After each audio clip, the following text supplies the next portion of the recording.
Let's see. Oh, we're live. I was just saying I'm a bit tired today, but I always feel energized when I see Miss Anne. You give me life. You don't stop. This guy never says, no, it's too late. I'm too tired. I'm too busy. You're built different. So we haven't actually spoken because I was away filming last week. You've been super busy. We haven't actually spoken since the war in Iran started. I don't think we have actually spoken. In a way, I'm relieved because I just don't know how I would have been coherent through the rage and fury I felt when this started. But I'd I like mean, to say that my listen thoughts to have your become more words. coherent and calm in the meantime, but it's just getting worse. Can you imagine that you're saying such words? I haven't spoken since the war started. It's just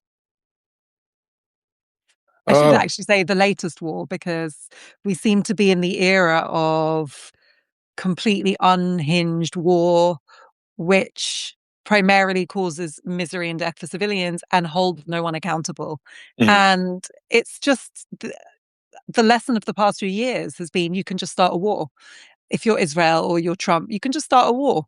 And who's going to stop you, frankly? I, we kind of knew it was coming, but no one saw it in quite this manner, and then the response from Iran has been really, really interesting. It's there has been a build-up from Iran protests, Iranian diaspora wanting to be rid of the IRGC and the regime. But you and I have spoken about exchanging one devil for another. And I've never heard of Israel and the US being benevolent in their bomb dropping for anyone. And what's happened, and even in the first 2 days, 170 odd schoolgirls were murdered in cold blood. It's since pretty much 99% sure that came from a Tomahawk missile, which means it was a US bomb. So within day two, babies, bless you, babies were being murdered again. And I just said, here we go. Here we go. And what's happened since is, I have family that live in the GCC. The strategy of attacking the global economy, from pretty much blocking the Straits of Hormuz, attacking this is from Iran's point of view, attacking infrastructure is really interesting because gas prices are beginning to go up in the US, and even the MAGA crew are like, this ain't it. There doesn't seem to be a clear strategy from the US. I'm pretty sure what Israel wants, but the US is powering this. And many of my friends that are in the military have said that Iran is pretty much geographically a perfect fortress. It's got mountains pretty much all around it. Its topography is impossible to navigate at the scale that would be needed for a ground invasion. It's got untold military assets that are hidden from view and cannot be bombed. It's doing an asymmetric sort of warfare, which is not missile for missile, but very cheap drones, of which the US Patriot and other systems cost, $1 million to 5 million, and multiple are used sometimes to take down a 30 to 50 grand drone. And, the math ain't mathing for the US, even if you look at it in that way. But more importantly, Iran have sent weapons to the GCC, but they purposely haven't fully destroyed infrastructure, which, if you look at the pipelines that are in miles and miles of desert, they can do, one drone can do the kind of damage that will be very, very hard to repair from an LNG pipeline or a crude oil pipeline, or the pipelines that are moving oil. So you tell me what the strategy is. The world is in turmoil, and I don't see this ending anytime soon. But Iran, the threat is existential for Iran. So it has been thinking and waiting for this moment. And also the GCC needs to ask itself, I think, quite a lot of questions, because the brand of the GCC as a safe haven for all sorts of reasons is getting harder and harder. Even today, there was another drone that hit the airport in Dubai. So look at where we are. Let's come to the GCC, the Gulf, the UAE. We've got a question here from Royston who's saying, I'm finding the conspiracy around Netanyahu's death interesting. Wonder if it's real. So, over the last couple of days, there have been reports that Netanyahu, who was really the force behind this US Israel war on Iran, there were reports that he was dead. I suspect it might have been wishful thinking. What do you think, Miss Anne? Do you think that, I mean, there was a video today I saw, he's been going around coffee shops showing off the fact that he's alive and that he Well, has 10 fingers, which, as we all know, AI struggles to replicate. I think, though, that but that video, Afua, is pretty ropey. And it's BBC ropey. verified. And I would say that I don't recall seeing anything quite like this from Israel before. It does suggest that they're spooked. I mean, to come out and have to prove that you're alive in this kind of faux jubilation that you're alive, it's a pretty low bar. Mm-hmm. Netanyahu is alive. It's not we're winning this war and this is working out great for us. And, Israel's agenda is one thing, the US agenda is another thing. But this is why, back to your earlier point, one of the things that's been interesting to observe about this is the way it's fracturing the right. It's fracturing the right everywhere. So we've got people like Meloni in Italy, who has been a staunch ally of Trump, basically, Italy's far right leader, one of the most vocal condemning this horrific massacre on this elementary school that killed, was it 175, 180 civilians, most of them children, in Iran. So people who you would think would be more restrained in condemning a MAGA-led war have been quite outspoken. And then, of course, there's the Tucker Carlson of it, the Candace um, Owen. Owens of Yep. it, who, again, we've talked about this before, this dystopian world where the people who are your craziest allies of white supremacy are actually the ones making sense, because they, knowing MAGA from the inside as they do, are disillusioned because they seem to have believed Trump when he said he was getting elected to stop wars. Yeah. And, none of us took that seriously. But I guess if you were a supporter who bought into that rhetoric, then this might feel like a bit of a betrayal. Mm. So, and in the UK, it's been interesting to see Kemi Badenoch, for example, have to try and retract her earlier criticism that the UK didn't join this war. She's now saying, no, I never said that we should join. To even see the hawkish Tories be very slow to say that it would have been a good idea for the US to stand with Trump is pretty unusual. Yep. Usually they want to stand with Trump. They want to use it to weaponize it against Labour. And it's, I don't want to say this is something Keir Starmer's done right, because to say he's done something right feels like too strong praise for me. And, if you look at Spain's leader, that's doing it right, to get Oh, up on the wow. world stage and say, Spain. this is illegal. It's a violation of international law. It is not how states should conduct themselves. We want no part in it. We condemn it in unequivocal terms. Unfortunately, we don't have a leader who has the backbone to No. say that in this country, but we also have not joined in. And that is, as far as I'm concerned, a good thing. I say we haven't joined in. We haven't not joined in, but we haven't joined in. We've done the ambiguous thing of not doing the Yes. right thing, but not doing the wrong thing, which seems to be about the most you could expect from the UK at the moment, frankly.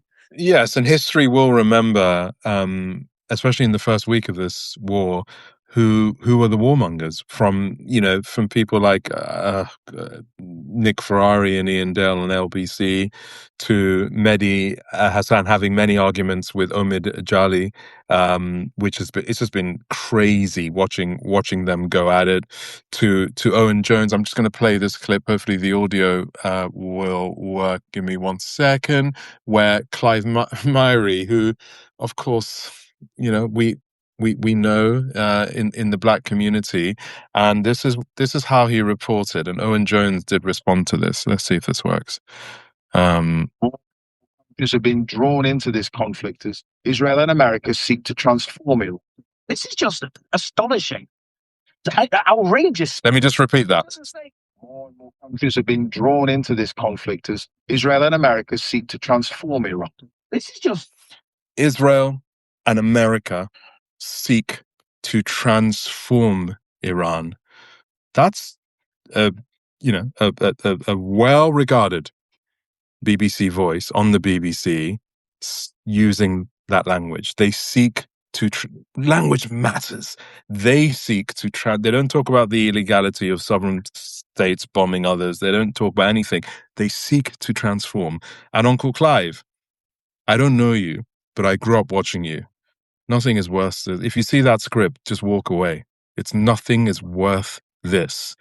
The other thing that we have to mention is um, Israel as a rogue state is, as far as I'm concerned, committing another Nakba in the south of Lebanon, where 800,000 people are, they have been literally pushed out of their livelihoods and homes, and it is not being reported in the way that it should be.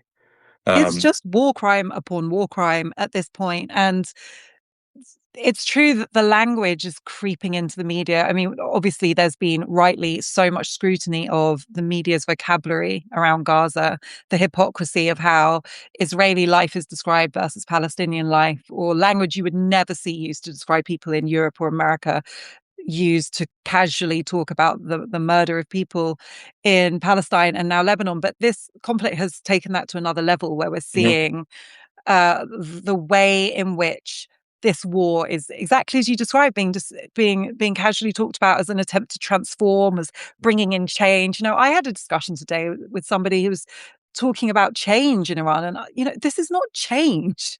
This is an illegal war. And again, I hope that we can be sophisticated enough to separate a legitimate critique of the Iranian regime from the complete illegality and anarchy of simply invading and attempting, by mainly killing civilians and creating decades of environmental and logistical catastrophe, by pursuing one or two nations' interests in a country, whether or not it has any good outcome for the population. And this is the thing that is just hard to understand, where the Iranian diaspora who is celebrating this war are coming from, not to in any way minimize their grievance with the regime, but as I've said before, give me one example where the US careering into a country with a plan it can't even define, even amongst its inner circle, cannot offer a coherent reason for this war or a coherent explanation as what a good outcome would look like, what the objective is. How could that possibly lead to something that is in the long term in the interest of the people of Iran? And process matters. And, we're seeing this now, ironically.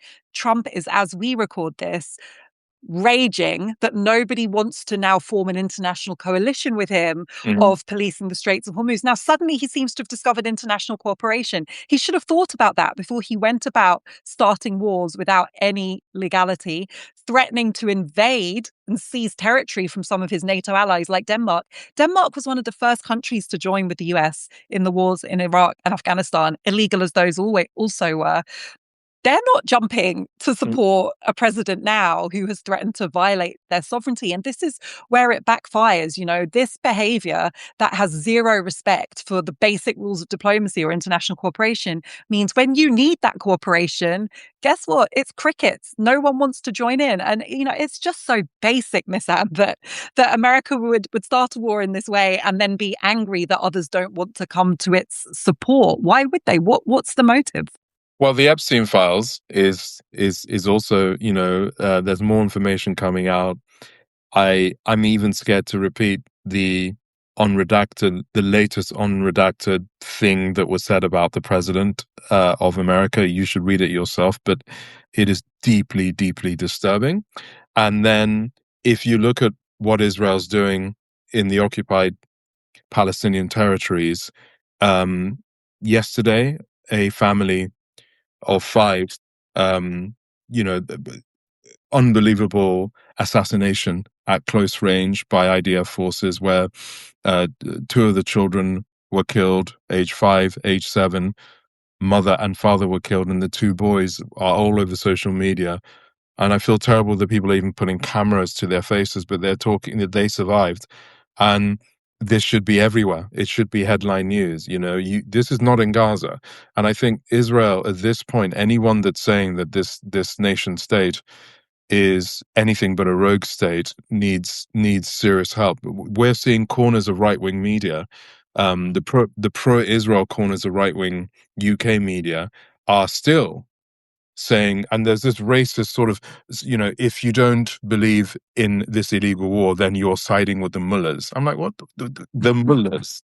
It's just so racist. Like, Iran is 90 million people, and to say that anyone that doesn't want Israel and the US to bomb the hell out of it is siding with the Islamic Republic regime it's just such a ridiculous take. And to have Charles Moore of The Telegraph do an article, what, a week ago, saying that Bibi Netanyahu is a great wartime leader of our time, to have the corner of X that I'm talking about, they are all gung-ho pro this war. And there will be a ledger, it's so important, of everyone that is screaming for this thing to continue, because it's going to be Iranian children.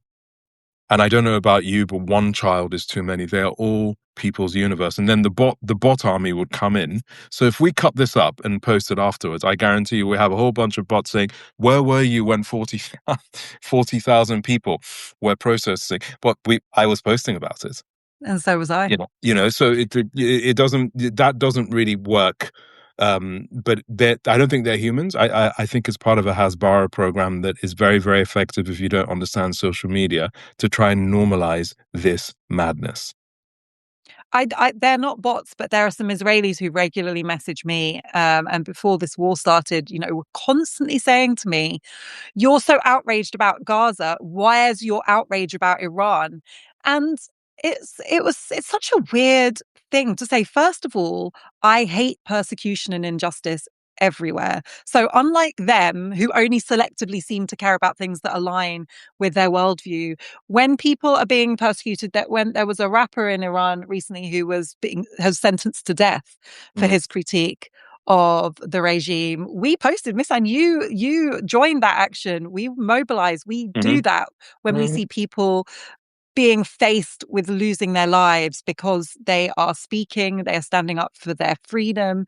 And it's consistently applying these values to all humanity that ends you up in the position we are of having to talk about the complete inhumanity and illegality of military actions like this one. And I think that, the sad truth is that it's not just a matter of principle. If America was smart enough to act in its actual self-interest, it also wouldn't do this. It's not going to end well for the US. And that, again, would have been foreseeable to anyone other than these maniacs running foreign and defense policy in the US right now. I mean, if you just listen to some of their rhetoric, it's truly dystopian. And, you add in the media climate in the US, where the reality is that one right-wing billionaire, David Ellison, and his family are now in control of a stupendous proportion of the US media. And to hear Pete Hegseth say, your suggestion that we are losing this war is ludicrous, and I can't wait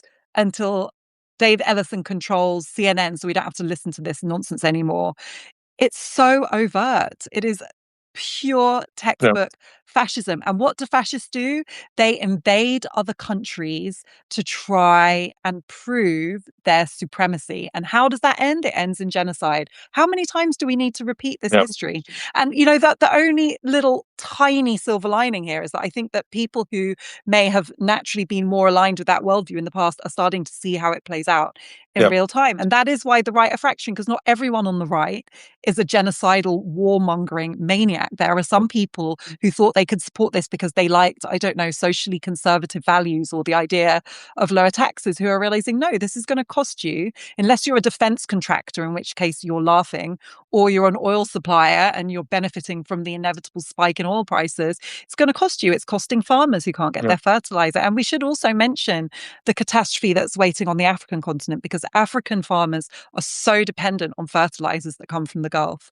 And these are being held up in the Straits of Hormuz. The closure of global shipping because of this war is going to be catastrophic for ordinary people across the African continent who have nothing to do with this, never voted for it, who are quietly been abiding by the rules, and so have their governments, by the way. And, these rogue actors are going to cause misery for millions. It's only the beginning, and just can't emphasize that enough. This is not harmless and it's not confined. This is a globalized reality that is as literally limitless in its implications. It's coming to all our doorsteps. And going back to something you said earlier, and I think it needs to be said, you and I are Black folk, and we have a lot more vulnerabilities as activists than a lot of other folks. And when Israeli and some Iranian diaspora people come into our DMs or are friends of us, and they say, "Where were you?"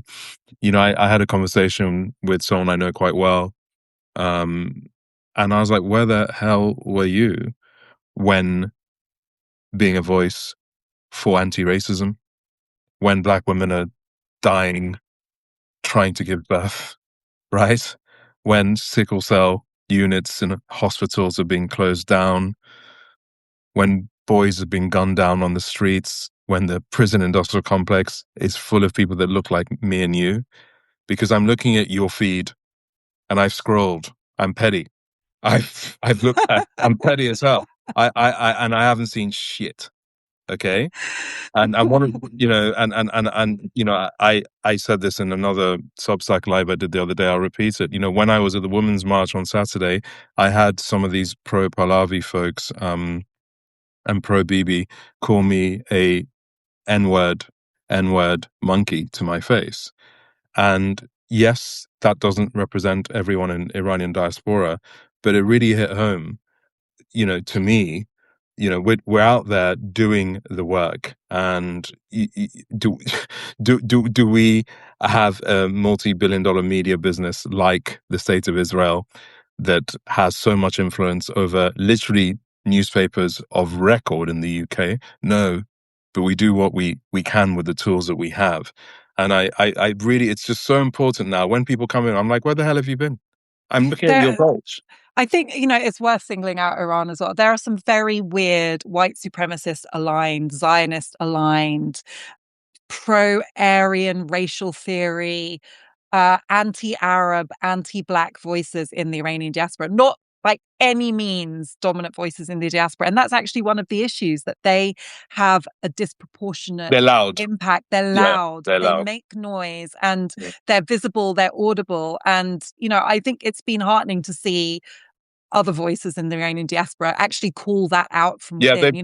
They've been called out. They have been. And, it's something that I've always noticed and not felt confident in challenging, because I know it doesn't represent a majority of the diaspora. And, it's hard from outside a community to start getting involved in the politics of who has legitimacy in that community. And it reminds me a little bit of what happened with East African Asians. And, there was a lot of anti-Blackness. There still is a lot of anti-Blackness in that community. But the best work on navigating that, articulating, calling out, came from within that community, from East African Asians explaining what they grew up with, how they've seen that narrative take hold in their own families and their own friendship groups, and really calling it out. So that's been happening. And I think that's healthy. But, I think because we are not educated in the US or in Europe about, with any level of sophistication or nuance whatsoever, about societies, ancient societies like Iran, most people don't understand. People I've spoken to didn't even realize that Iranians weren't Arabs. This is the level,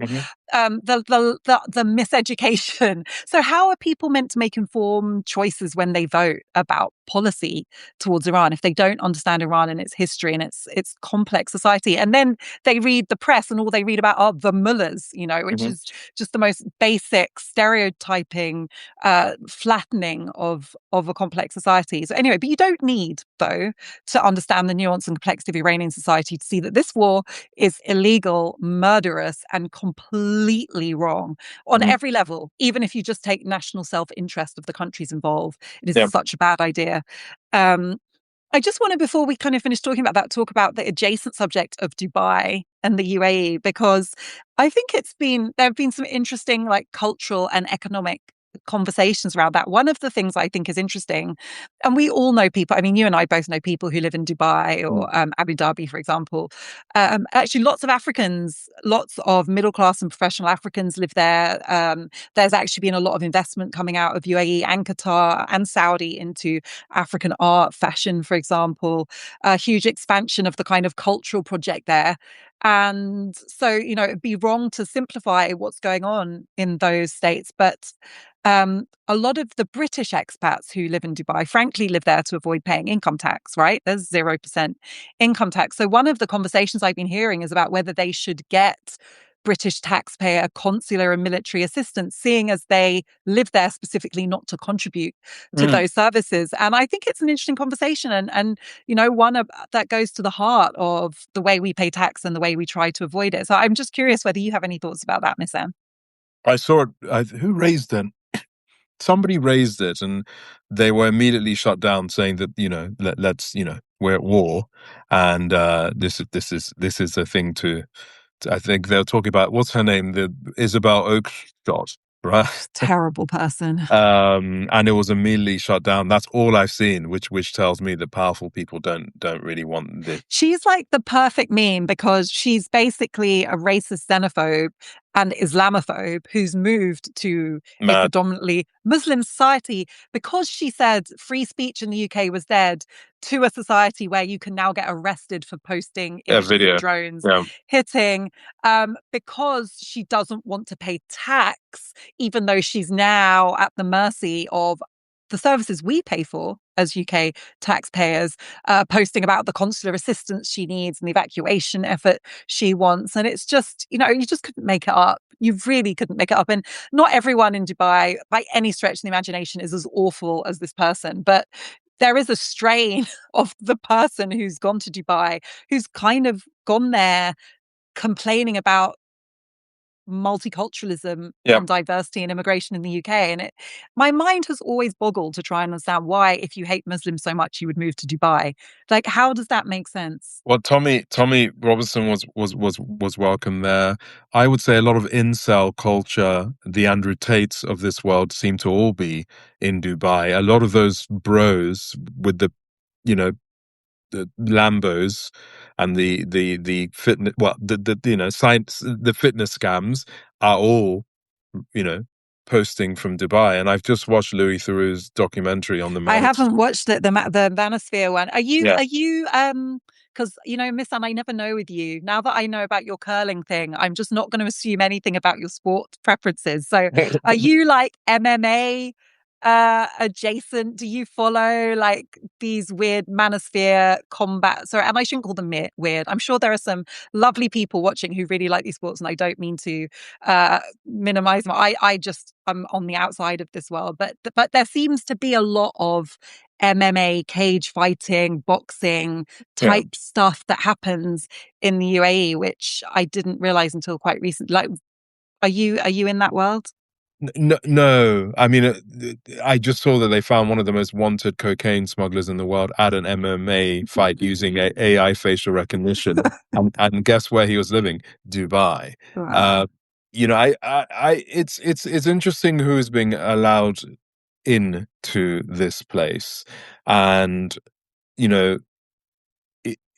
many of them are Islamophobic people, and actually many of them are also anti-Semitic, because if you watch this Louis Theroux documentary, which I found very moving in many ways and deeply disturbing, I was not shocked by the rampant misogyny and violence, potential violence. I wasn't shocked by the origin stories of these, I call them broken boys and men's bodies, but I was really shocked by the anti-Semitism. And in the age where people are being called out for anti-Semitism when they're saying, no, I just want you to stop bombing babies, actual anti-Semitism by these, and if you are working for organizations to fight anti-Semitism, I really suggest you put your resources into the manosphere, because one of these boys who blames the Jews, they say it like, is, oh, the Jews own this, the Jews, they reach hundreds of millions of people. Wow. And the pro-Israel corner of X should maybe look here rather than rabbis and grannies that are being arrested because they want babies to stop being bombed. The stuff I saw, there was a segment where little boys, which is young boys, were saying, "Yeah, oh well, the Jews do that. The Jews own that." I was like really, like, and they have been already programmed, age 14, 15, to have that Wow. point of view.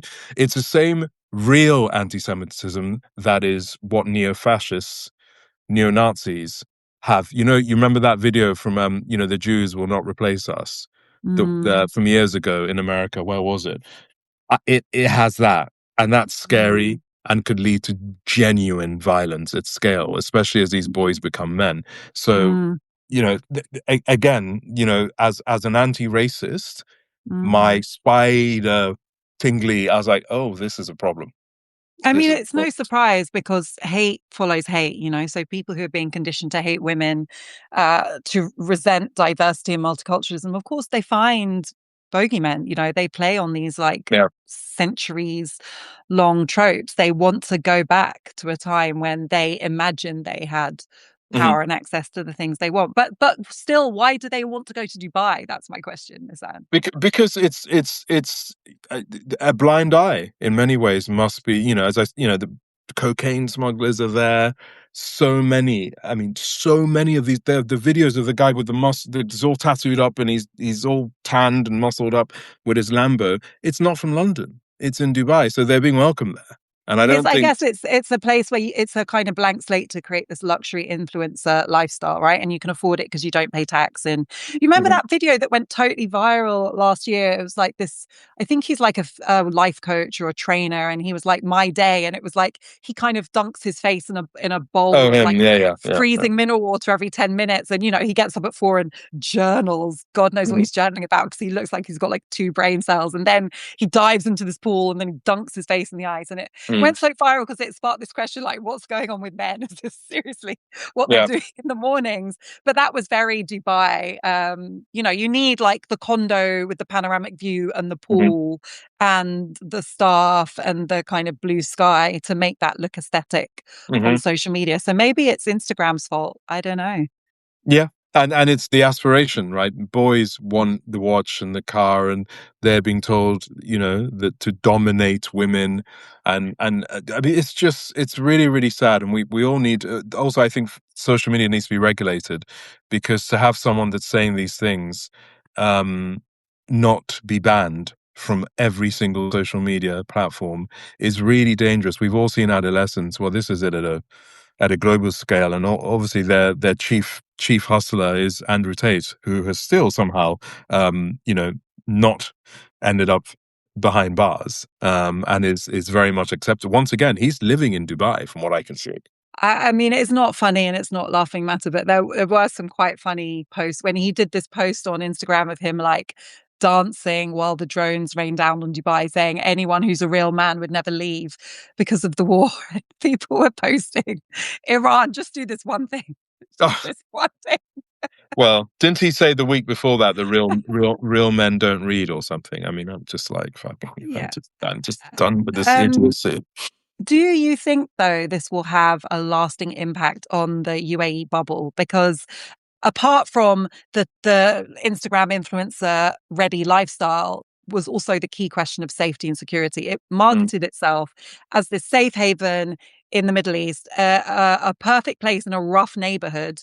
And it wasn't a perfect place on any level. I mean, look at the slave labor that went into building it, the mm, complete inequity, the way that still so many low income immigrants from South Asia, for example, are living in terrible conditions mm, servicing these luxury influencers. It's just really dystopian. But still, the idea that it's not safe, that it could be that easily violated by nearby conflicts, has the potential to just completely burst the bubble. And I'm really curious whether you think that will happen. I mean, I've got friends who invest in property in Dubai who are mm, completely freaked because property has been spiraling upwards and they've been mm. making a ton of money. And now everybody is spooked. And, that could wipe zeros off these property developers. Also, confusingly, Trump, who has been investing heavily in real estate in the Emirates. I don't know if he thought that through So before he's he shocked. went and smashed it. Iran. No one expected. Even Trump didn't expect Iran to do it in this way. And I think memories.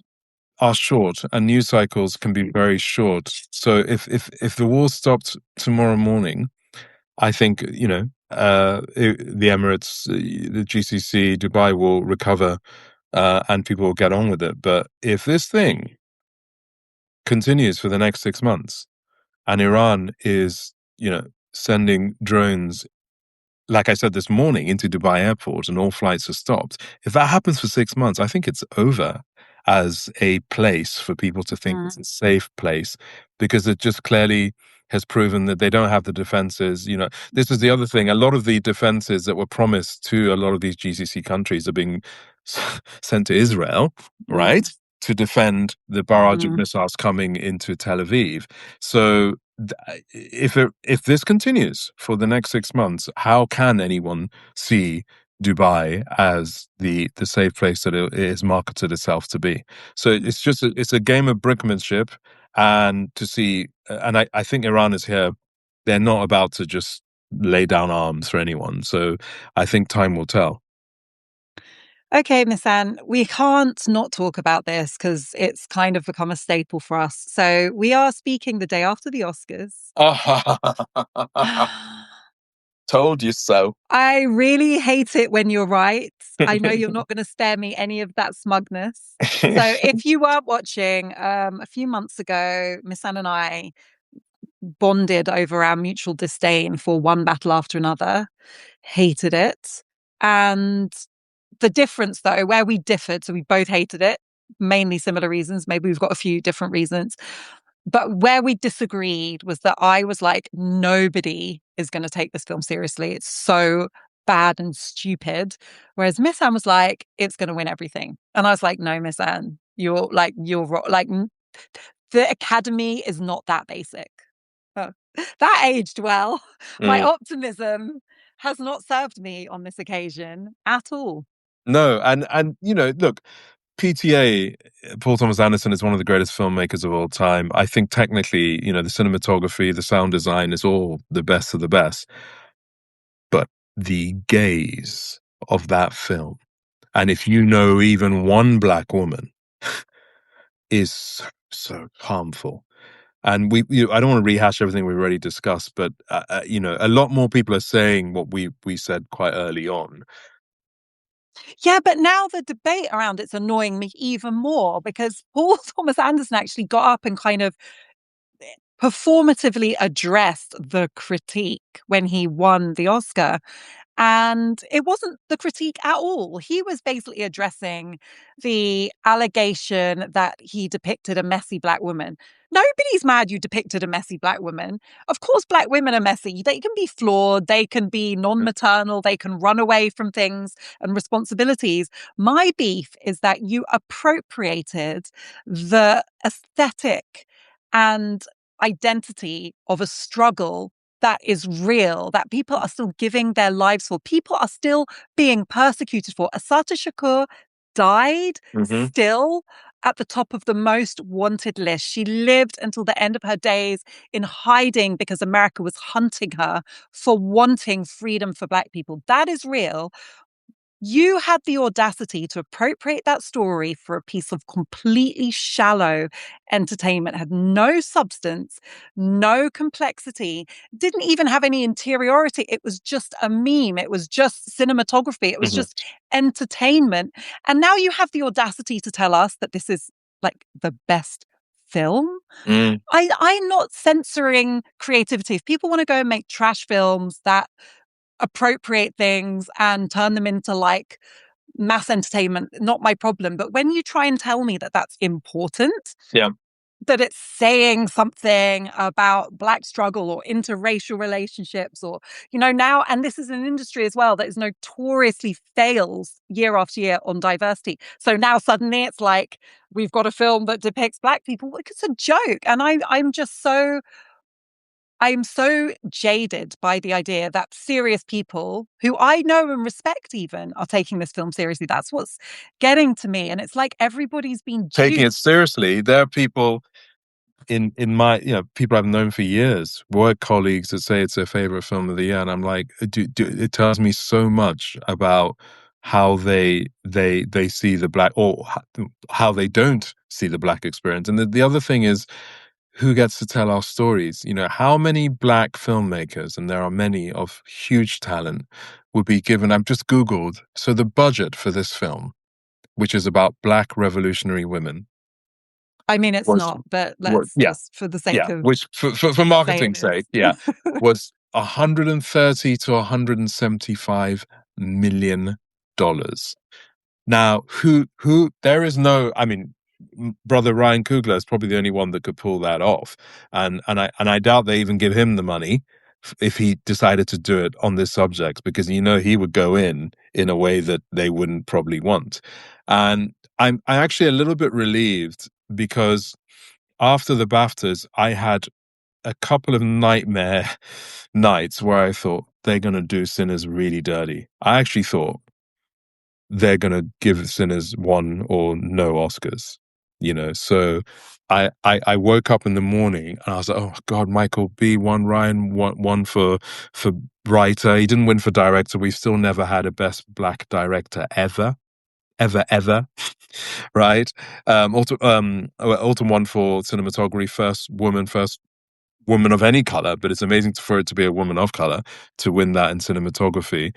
And Sorensen won for music, which he wins every year because he's our generation's John Williams. And he deserved it. Shabir Ahmed said he hated One Battle After Another like us, but can we talk about Sinners? And you're right, like we should celebrate the wins. And it was, I mean, if Sinners hadn't got some recognition, I would have been literally rioting at this point. But I want to take a moment to celebrate that. You know how much I love this movie, how much I love Ryan Coogler. I think he's a genius. He should have won Best Director. And I saw a post today of Michael B. Jordan sitting beside 11-year-old Michael B. Jordan as he was as Wallace in The White. It nearly made me cry, because that man has been working his whole life, honing his craft. His work ethic, his grace and generosity is just immense. And we both spent time with him last year, and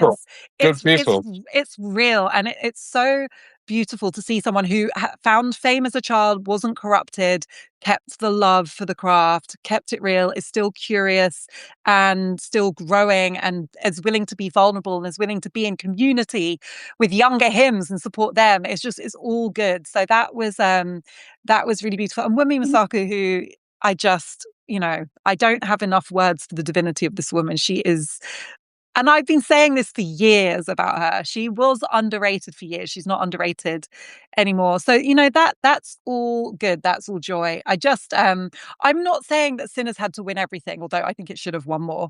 I just find it so crazy that on the same night we can recognize film like Sinners and then also reward a film like One Battle After Another. It's like, how is this happening in the same contest? Best It's film. so The biggest weird. prize of the night went. Best film was a film that I think does serious damage to Black women. And what about the interracial relationship of it all? Because you're in an interracial relationship, Misan. Mm-hmm. I'm the product of an interracial relationship. Mm-hmm. A lot of people felt like, well, I've seen both. I've seen people who appreciated its depiction of an interracial relationship. I've seen some of the most, I think, searing critique of it from the perspective of how it treats interracial relationships. Paul Thomas Anderson is in an interracial relationship himself. Which relation? There's no interracial relationship in that film. Well, that's exactly there's I mean, what? There's nothing like anything close to that relationship in that film. is the critique. And the family of it all, white man raising a mixed race daughter. I mean, I just struggle to She was raising him. I struggle to enter that debate for these, like it doesn't strike me. And in the film's defense, I didn't watch it as even trying to say something meaningful about that. I didn't find it trying to say anything meaningful about anything. One of many reasons why I don't understand why people liked it so much. But yeah, I was just curious if you had a view. There's, I mean, on that aspect, that does not exist in the script. Are you kidding me? There's nothing. I mean, it is shallow waters there, and I'm not going to pretend anything otherwise. I really do think though that going back to who tells our stories, we don't get these chances, right? And when films are made about any aspect of the Black revolutionary movement, it needs to be done with care. It needs to really, the responsibility of it is massive. And I genuinely think, and we had a similar situation with Osage County with Marty Scorsese, another legendary director. But you the First Nation folks who were involved in that film, I can tell you firsthand, because I know some of them were deeply disappointed, because it centered Leonardo DiCaprio's character, and if you were someone that didn't read the book, you could watch that film and think Leo, his character was called Ernest Burkhart, I think. Leo's character was just a dumb sort of white trash idiot, when he's actually a serial fucking killer in that film. I mean, And I don't completely agree with you. I do agree with you, but I have a little more time for oh my god, I've just Killers gone of the blank. Flower Moon. Sorry, Killers of the Flower Moon. I can't believe I forgot the names. I've also read the book. I was just like slightly seduced by the white malice of it all. It is also and yes, it's centering white characters, which I would prefer to experience that story through an Osage lens, rather than that be the kind of supporting story. And I thought that Lily Gladstone she's an incredible actor. She has so much range, and she basically only got to play somebody who's being abused and then drugged They and put her on a dying in that bed. film. It's a Yeah, 3 hour film. she was in bed failing for Yeah. And almost her all of the film. sisters were amazing in it. I They just were want amazing. And I wanted to be with them. I wanted to be with them. That was the story that I wanted to see. But I thought that there is a story about the white actors in that true historical story. And that is a story that has many lessons. And the thing that I liked about the film was that I felt like it didn't shy away from showing the level of nefarious and deeply sinister, just criminality of these people whose legacy still lives on. And so if anyone hasn't watched the film, they basically targeted the Osage, who had the title to these oil rights, which if white America had its way, they would never have had those rights in the first place. No. But through Osage ingenuity, they managed to keep control of the oil on the land they were forced into. And so then white people came and tried to marry into their families, kill them, and take the rights that way. And it's just... They genocided. It was a genocide. One of the darkest chapters in America, which is already one of the darkest histories. And it's kind of the intimacy of it, and there's the macro story of white settlers coming to America and genociding the natives. And then there's this intimate story of them marrying native families and killing everyone in them. Yeah. It's just so completely sick. But, I thought that film landed that. You felt the evil of that story. Oh, you did that aspect. I think it's a much stronger film than One Battle, and Robert De Niro is basically playing the devil in it, and he's pretty terrifying. But again, it's just a really interesting observation of walking in other people's shoes, because I remember when I found it, it's only 1 minute long, and I'm going to play it. But this his name is Christopher Coate, and he was a language consultant. And this is him on the red carpet. Can you imagine? He's been paid. He's been paid. So most people that have been paid are very quiet. But he was so disturbed by this film. Wow. He said this live. Let's see. Release of the film. Now that I've seen it, I have some strong opinions. As an Osage, I really wanted this to be from the perspective of Molly and what her family experienced. Well, I think it would take an Osage to do that. Martin Scorsese not being Osage, I think he did a great job representing our people. But this movie is being told, this history is being told almost from the perspective of Ernest Burkhart. And they kind of give him this conscience, and they kind of depict that there's love. But when somebody conspires to murder your entire family, that's not love. That's not love. That's just beyond abuse. So that's on the red carpet. Yeah. And I mean, who can argue with that? And this is my critique. 2 years after that film, has it increased opportunities and access to finance for Native American filmmakers to tell their own story? 2 years after one battle after another, will it be any easier for an actual Black revolutionary to tell her own story? Like, we all know the answer to that question. And that's what is so enraging about this. It's like this circus continues. The same white dudes who make these films get rewarded and they rack up Oscars. They get even bigger budgets for the next project, whatever the hell their fancy takes them next. And the people who literally live and breathe these stories, which, by the way, just taking it as entertainment, are the most compelling, dramatic, like, stories that you couldn't imagine. And this is the thing, like, so there's a reason why they want these stories, because they are the stories. These are stories that you couldn't make up, and they happen to us and people like us, and they tell them, and then they get rewarded for telling them, and then they get access to more opportunities to tell them. Guess how much the budget for Killers of the Flower Moon was? Oh yeah, I mean, $215 million. So if you get one battle after another than that, you're nearing 300. Two white men were given 350 million circa to tell stories of a people who they certainly do not have a lived experience of. And it's a once in a generation time probably to tell those stories. And they were told by the people who did what they did to it. And it's just, I think Hollywood is probably never going to change in that sense. And that's why independent cinema is so important. I think some of the best films I've seen this year were made by Palestinians for next to no money. And, huge demand to see all three, Palestine 36, The Voice of Hind Rajab, and All That's Left Is You, because people want to see those stories. And that's only going in one direction. There's some extraordinary Brazilian films, Iranian films, Nigeria. My Father Shadu, for God's sake. No, but come on now.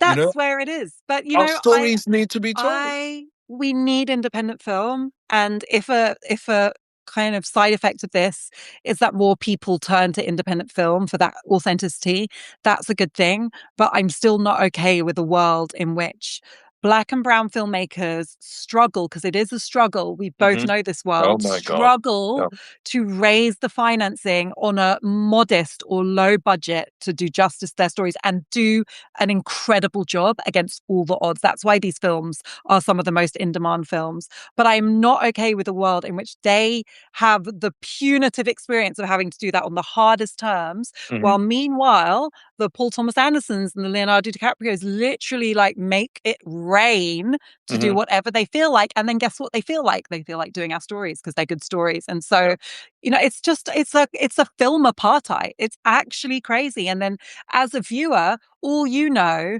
is that you're seeing these stories, but you don't know who wrote them or who made them. Even if you take The Woman King, written by white women, Misan, it's always the same. And I'm not saying that white people can't write these stories. What I'm saying is I don't want to be in an industry where they have a monopoly on telling our stories. And if you're a Black filmmaker, you can't do it unless you put a white person in front of it. What craziness is that in 2026? Well, it's so funny. We've had this discussion so many times, and it go. Luckily, technology. You and I are doing this conversation on Substack, which is democratizing. It's just one of many apps and many ways that we're going to find a way to we're going to have to find ways to do the thing. And I look at Akinola Davis and Wale; they're going to make great films, right? It's going to be a struggle for everyone. Because of everything that you've said, but we're going to have to find a way. We're making great films, Miss Anne. Like, I don't want to be all negative. We're doing the things. We will overcome the adversity, and we will also pay it forward and try and create opportunities for younger users and other people from our backgrounds who face these barriers to be able to make these films. And, the thing is, when we get in, we're committed to making sure others get in. I don't know, maybe Paul Thomas Anderson is quietly supporting young Black women filmmakers all over the place. I don't know. I would like to think to. Maybe Leo is.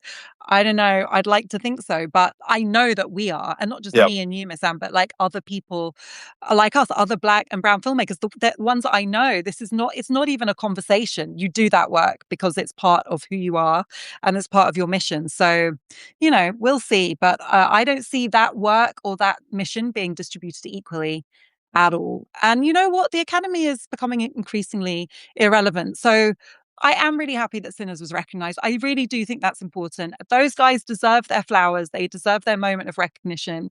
And I don't want to downplay it at all. But I also think that people are voting with their feet. And, I was listening to the efforts the Academy was undertaking this year to try and get young people to watch the Oscars. I know that in a couple of years, they're going to put it on YouTube because basically their audience is dying. It's people of a certain age. I mean, I do know people my age who watch the Oscars religiously. Well, I'm old too.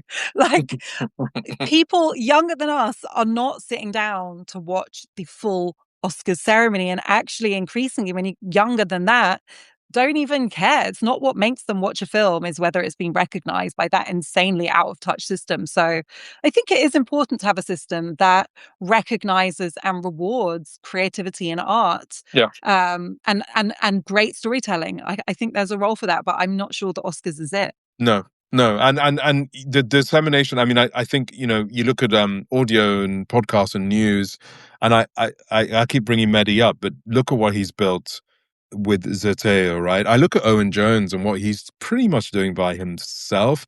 I look at Drop Site News, what they're doing, and if led by donkeys. Amazing. I mean, you Double Down News. There's and people are really. I mean, the traffic in all of the named folks that we just said, it's not going down, right? It's not going down for a reason. And I do wonder whether, I don't know if you're a commissioner at Channel 4 or the BBC and you see this, do you think, oh my God, there's a real opportunity, how do we bring them in? Or do you think head down,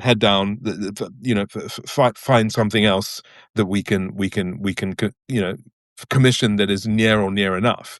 Because change is knocking at the door and it isn't just podcasts or radio or how news is being consumed by people. It's also in the fact like My Father's Shadow can be made and shot in Nigeria and get the recognition it deserves. It's the fact that, the documentary I made with Andy Mundy Castle, it was made. Right? It's very, very interesting. Like we all say, who gets to tell our stories? Would I like you and I to have our phones ringing off the hook from the wall of money from the BBC and others? A lot of especially Black folk that look up to you and I, they're like, what? They're not calling you guys? I'm like, now. They go, but you guys have made it. I said, it's not about making it. It's about the voices that are amplified. Like, it's really, Clive Murray, I bring him up again. You're not going to get Afua Hirsch sat saying that Iran is being, what was it, rescued or something? You're not going to do that. Transformed. You are not going to be doing that. So they're not, it's just the way things are. And that's okay. But I think it takes a while for people to recognize how the systems in place in media work. Kimmy MPA says, if the Oscars is so, I think she meant to say, if the Oscars is so irrelevant, why are we so angry about this American cinema award system? I think that, I'm saying that the way that it's detaching itself from authenticity is making it irrelevant. But at the moment, it is still the preeminent system by which film gets rewarded. And it has serious consequences because if you win an Oscar, you get access to bigger budgets, you get open doors from commissioners, although shockingly, Black filmmakers and actors have said time and time again that actually the way they thought their lives would change, even after winning an Oscar, which is the most you can basically be asked to do, it still was a struggle. And it's one of those things that you think that that's the finish line, and then you get there and you realize there's another finish line and another. Yeah. But in Oscar nominee here, I can I can tell you that you speak, Misan. Only one person in this chat has actually had an Oscar nomination. So I give you the floor and the red carpet, Misan. Well, to be fair, I've had so many extraordinary offers and opportunities even after being nominated. I think with me, it's been more of a choice on the stories that I want to tell rather than the stories that are offered to me. I also would say, and this is a really important point about Black women, it breaks my heart to see them go back to zero even after being nominated. And they won't be getting straight offers. They'll be part of a casting process. I have so many Black women actors that have either been nominated for an Emmy or an Oscar or what, and they struggle, quite immediately afterwards because the roles aren't there. The roles aren't there. So it's particularly tough on Black women. White men who keep winning Oscars also aren't writing or creating interesting, complex roles for Black women. That is real. And, that's another thing about when a Black writer or director is nominated or wins, it means that they are now getting a bigger platform to create the roles they want to create. And no one should tell them what roles to create. But I guarantee they will be creating roles that tell a more nuanced story about Black women than the industry has done before. So, it is what it is. We move. Congratulations on your Oscar nomination. I beg. And, that one is grammar. We don't want the Oscars to become completely irrelevant until both of us have won one. So I'll just end on that. And it's been a joy and a pleasure speaking to you, Misan. Always. But before we go, Afua, I know. When I got nominated, I had a Zoom with some very powerful people in Hollywood, and they're like, "Oh my God, Misan, you got a real chance winning is between you and Wes Anderson." I don't know if I said this publicly before. Well, so here goes. It's between you and Wes Anderson.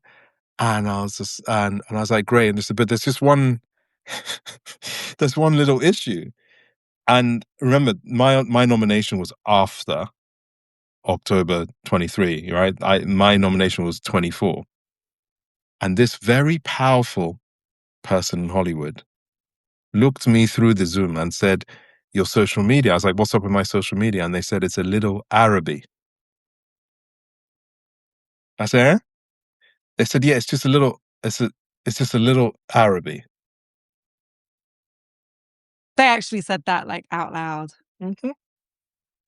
And I said, before I decline your services, that there is no trinket on this planet that I would ever reduce my voice for. Just letting you know. And they pushed back, were saying, we just want you to have the best chance of winning. So thoughtful. So considerate. Always got your best interests at heart. Always thinking of others. You couldn't make up. Like I said, we have good stories. Yes. So, we'll be telling them. Yes. Misan, thanks, bro. Always a pleasure. We'll be back later. Thanks for joining, everyone. Bye. Bye.